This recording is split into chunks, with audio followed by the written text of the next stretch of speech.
Hello student, आपका ओम classes में स्वागत है।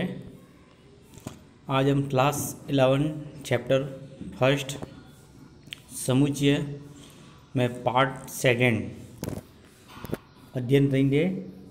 आज का टॉपिक हमारा संख्याओं थे समुच्चय, यानी संख्याओं में कौन कौन से समुच्चय हो सकते हैं उससे संबंधित अध्ययन करेंगे।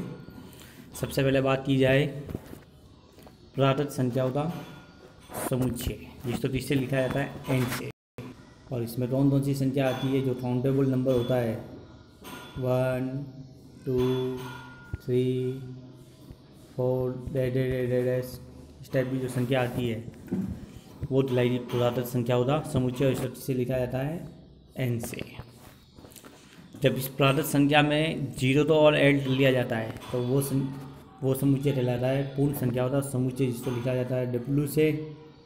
और इसमें कौन कौन सी संख्या आई थी 0 1 2 3 संख्या आपकी संख्या आई, यानी 0 से लेकर अनंत जो संख्या उनका समुच्चय तो पूर्ण संख्या, और 1 से लेकर जो अनंत होता है वो दिलाएगा आपका एन प्राकृत संख्या। है ये जो एन होता है ये नेचुरल नंबर होता है, और पूर्ण संख्या इंग्लिश में ऑल नंबर बोलते हैं, इसलिए इसको डब्ल्यू से शो किया जाता है। इससे बाद में है आपका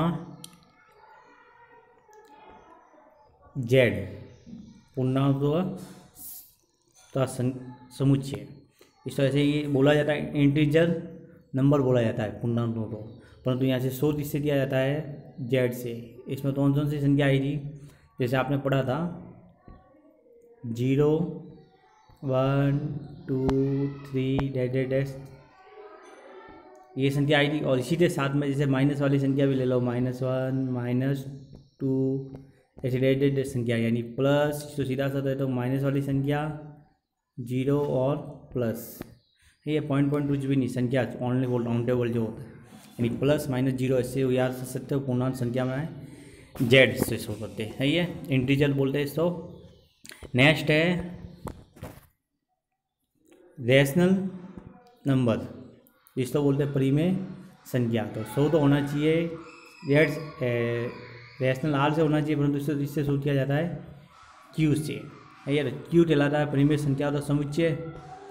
इसमें परिमेय संख्या और जिसको आपने पढ़ा होता है ऐसी संख्या जिसको पी बटा क्यू के रूप में लिखा जा सकता है, जिसमें लिखा जा सकता है पी बटा क्यू के रूप में, जहाँ क्यू नॉट इक्वल टू 0 और पी और क्यू का मान कहाँ से होना चाहिए, रियल नंबर से होना चाहिए, और HCF of P Q equal to इतना होना चाहिए 1। ये इसकी परिभाषा है आपका, यानी ऐसी संख्या जिसको पी बटा क्यू के रूप में लिखा जा सकता है, क्यू नॉट इक्वल टू 0 और P Q belong to R, और HCF of P Q equal to 1 है, यानी पी और क्यू में कोई भी कॉमन नहीं होना चाहिए।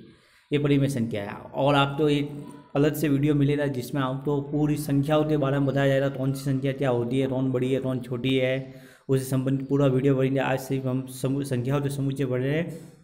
तो जो परिमेय संख्या का समुच्चय होता है उसको बोला जाता है क्यू से प्रदर्शित किया जाता है, और इसमें परिमेय संख्या आ जाती है।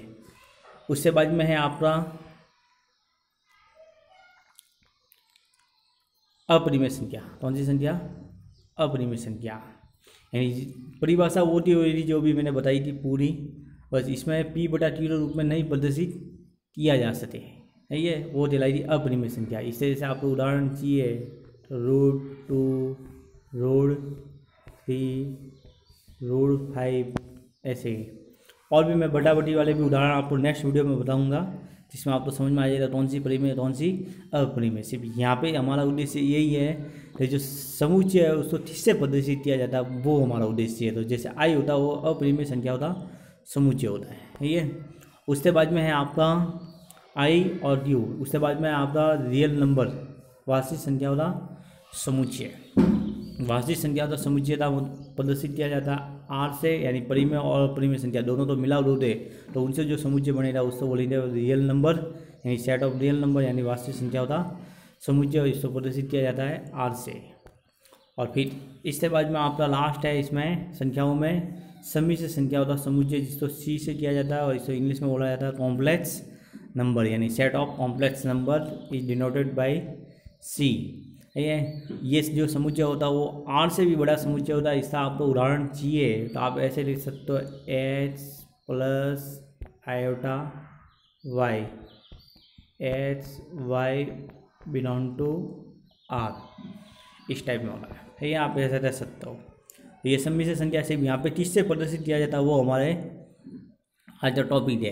क्या होता है वो आपको मैं नेक्स्ट वीडियो में बताऊंगा, कौन सी संख्या क्या होती है, उसमें कौन सी संख्या आती है कौन सी नहीं आती, वो सब मैं आपको नेक्स्ट वीडियो में बताऊंगा। इसमें ओनली फॉर वीडियो स्पेशल आपका संख्याओं से संबंधित हो जाए। ये बहुत सो कंफ्यूजन रहता है संख्या क्या होती है क्या नहीं होती, तो उससे संबंधित मैं आपको नेक्स्ट वीडियो में बताऊँगा। अभी हम संख्याओं से समुच्चय पढ़ रहे हैं।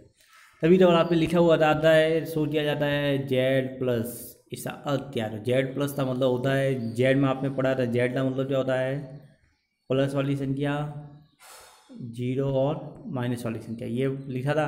अब इस जेड प्लस का मतलब हुआ धन पूर्णांकों का समुच्चय। कौन सी संख्या, धन पूर्णांकों का समुच्चय जो हो रहा है वो कहलाता है जेड प्लस, यानी इसमें ये वाली संख्या आई है, ये तो प्लस वाली संख्या और साथ में जीरो भी काउंट हो रहा, ऐसे लिखा हुआ होता है आपका। लिखा हुआ आता है जेड माइनस, जेड माइनस का मतलब होता है ऋण पूर्णांकों का समुच्चय, और इसमें कौन सी संख्या आएगी, ऋण संख्या, यानी माइनस वाली संख्या और साथ में जीरो, तो इसको बोला जाता है ऋण पूर्णांकों का समुच्चय। सही है। तभी डबल आपके लिखा हुआ आता है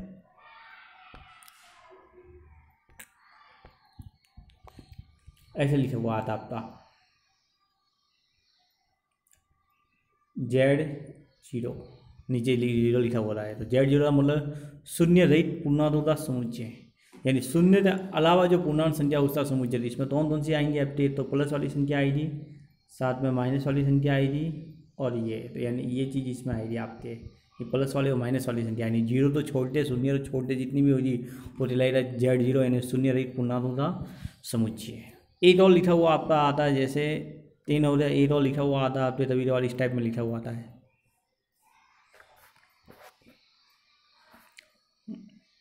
इसको साइज चेंज कर लेते हैं जिससे आपको और समझ में आ जाए।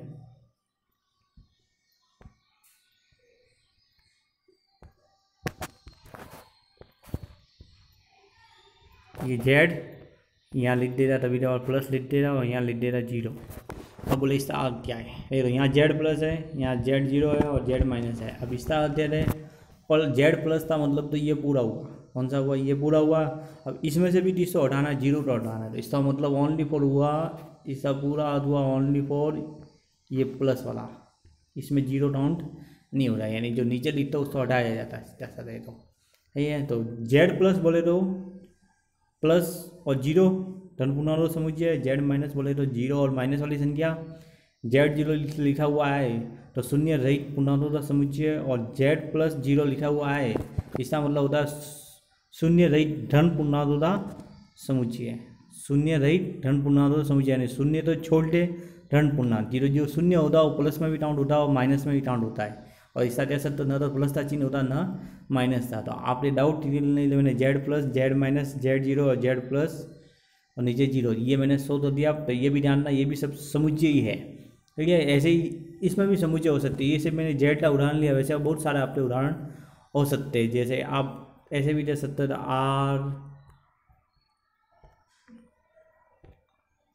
जैसे ये मैंने लिखा आर जीरो। अब इसका अर्थ क्या हुआ, शून्य तो हटाना है, यानी शून्य रहित वास्तविक संख्याओं का समुच्चय, सही है। ऐसे ही ये भी हो सकता है आपके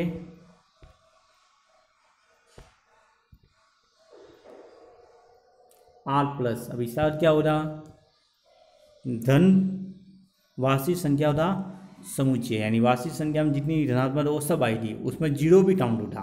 और यहाँ पे मैं ऐसे जीरो नीचे हट लिख दूँ तो जीरो तो छोड़ते, धन वास्तविक संख्याओं का समुच्चय है ये। तो ये ध्यान रखना, ये सब समुच्चय संख्याओं के समुच्चय उदाहरण है, तभी तो बार लिखा जा रहा है क्लास में। आप पे सब ऐसे ही लिखा होता है, वहाँ पे हिंदी में डिनोटेड क्या होता है, क्या चीज़ होती है वहाँ पे, गणित की, ये सब गणित की भाषा है, Z plus, Z zero, Z minus.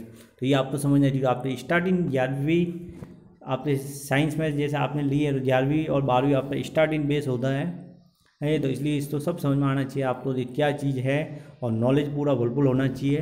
तो आज हमने क्या पढ़ा, संख्यावाचक समुच्चय, एन प्राकृत संख्यावाचक समुच्चय, जेड पूर्णांकोत्तर समुच्चय, क्यू परिमेय संख्यावाचक समुच्चय, आर वास्तविक संख्यावाचक समुच्चय, आई अपरिमेय संख्यावाचक समुच्चय, सी समिश्र संख्यावाचक समुच्चय, फिर अपन ने Z plus, Z minus, Z zero, Z plus zero, W पूर्ण संख्यावाचक समुच्चय, R plus zero, R zero, इस टाइप में हम सब पढ़े। तो आज हमने संख्यावाचक समुच्चय पढ़ा। आपको आज का सेशन हम यहीं फिनिश करते हैं। आपको ये वीडियो अच्छा लगे तो हमारे चैनल को सब्सक्राइब करना, लाइक करना, और अपने जितने भी दोस्त फ्रेंड है वहाँ पे आप शेयर करना, जिससे उनको भी इससे संबंधित नॉलेज मिल सके और उनका भी अध्ययन सुचारू रूप से जारी हो सके। आपको कंप्लीट सिलेबस पढ़ाया जाएगा, 9 से लेकर BSc तक आपको 17 में पढ़ाया जाएगा। आज का वीडियो यहीं समाप्त करते हैं। धन्यवाद।